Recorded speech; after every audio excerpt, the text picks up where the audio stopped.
Well, since he left office in 1989, Republicans have been invoking the name of Ronald Reagan, usually in an effort to convince us how much like him they are. Well, the problem is none of them has even been close, and the voters know it. What was it about Reagan, and why is the Republican Party in the state of flux that it's in today? For those answers and more, we welcome Craig Shirley, the author of the book, Last Act, The Final Years and Emerging Legacy of Ronald Reagan. Craig, welcome aboard.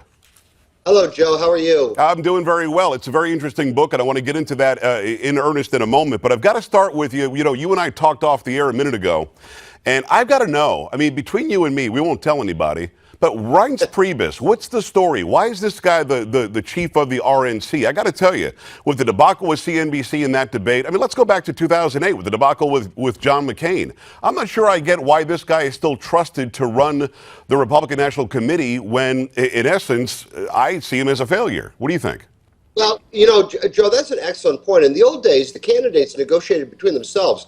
Like, for instance, in 1980, the Carter campaign and the Reagan campaign negotiated between themselves to set up the parameters and the time and who would be the questioners. Right. The networks weren't involved, and the party committees weren't involved. Is that we've had this intrusion of the party committees, and really they've made a hash of things, and I think it would be much better to leave it to the candidates, leave out the networks, leave out the cable systems, and leave out the reporters, and simply let the candidates themselves come up with the terms and parameters for their own debate negotiations. Well, had you been the chairman of the RNC, would you ever have allowed CNBC to have those three moderators there, who weren't moderators, they were attackers, to sit there and just lambaste these candidates for 3 hours? It didn't make any sense.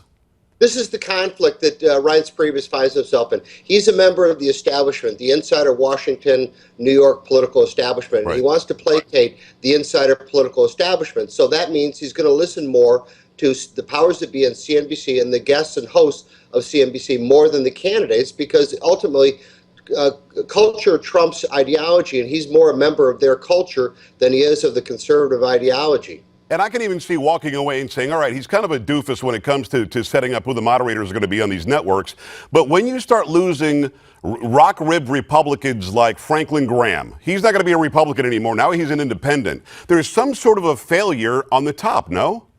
I think that's absolutely true, and it's very, very significant that Franklin Graham has walked, and I think it portends a bad turn, a bad ending to 2015 for the Republican Party. I think, Joe, quite frankly, is that the Republican Party, by and large, is the Reagan Party. It is the conservative party, and so it should be a conservative process. So they shouldn't have establishment liberals at CNBC, establishmentarians at Fox and other cable systems. I would have Mark Levin, Laura Ingraham, Rush Limbaugh, Newsmax. I would have other purveyors of conservative information and conservative news moderating and hosting and arranging for these debates of a conservative party, not the establishment. If there were a better national chair on the Democrat side, I mean, Wasserman Schultz is probably the only person worse for the job than Reince Priebus.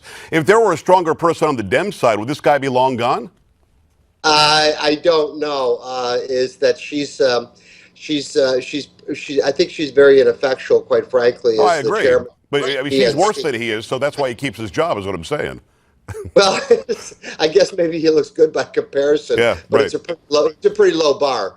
All right, so 25 years later, everybody's talking about Ronald Reagan. Everybody is Ronald Reagan. Everybody wants to be Ronald Reagan. Everybody's invoking his name. Everywhere you turn, like Reagan said, like Reagan did, like Reagan the other thing. Why does he still resonate this many years later, and why is it that everybody wants to be him when you and I both know they probably can't be? No, they can't be, and it doesn't mean they can't quote him. They can't emulate him, but they shouldn't try to be him. They should try to be themselves, and he would say the same thing. Don't you know? He used to say, you know, just be yourself. Don't try to disguise yourself as something you're not. Obviously, he was a very successful president. He's one of the 4 most successful presidents in American history. He was a conservative. He was an American conservative, which I say deliberately because it's distinctly different from, say, British conservatism. Yeah. It's very based around the individual, based around populism, based around the idea that power flows upward for the people to the national government instead of downward.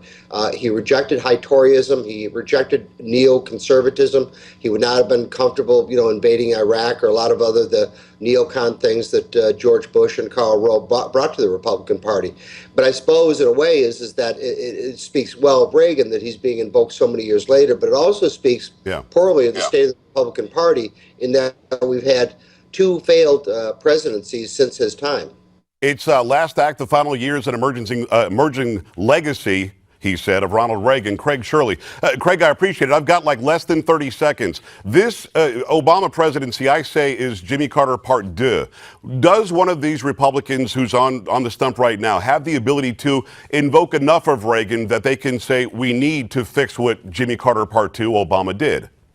Oh, I think clearly Ted Cruz probably has the leg up in that regard. He understands American conservatism and thus Reaganism. But there are several others as well who are at least trying to articulate a forward, optimistic, future-oriented philosophy. Craig, thank you so much. Craig Shirley, author, thank you for your time today. Listen, you probably have heard about the shocking new book, Unlikable, The Problem with Hillary, by Edward Klein. Unlikable has already skyrocketed to the top of the bestseller lists. It's probably the most powerful expose on Hillary ever written. The author, Edward Klein, has written the New York Times bestsellers, The Amateur and Blood Feud, and now Unlikable. Klein offers a stunning, powerful expose of Hillary Clinton and her floundering race for the White House. With unprecedented access, Klein meticulously recreates conversations and details of Hillary Clinton's behind-the-scenes plotting. Klein also reveals the angry rivalry between Hillary and Barack Obama. Now, Unlikable is available. You can buy it for $29.95, but instead, you can get it with our free offer. So get this almost $30 value free today. Just go online or call the toll-free number on your screen. With the 2016 election approaching fast, you need to get Unlikable and be armed with the truth about Hillary. Check out our incredible offer right this moment.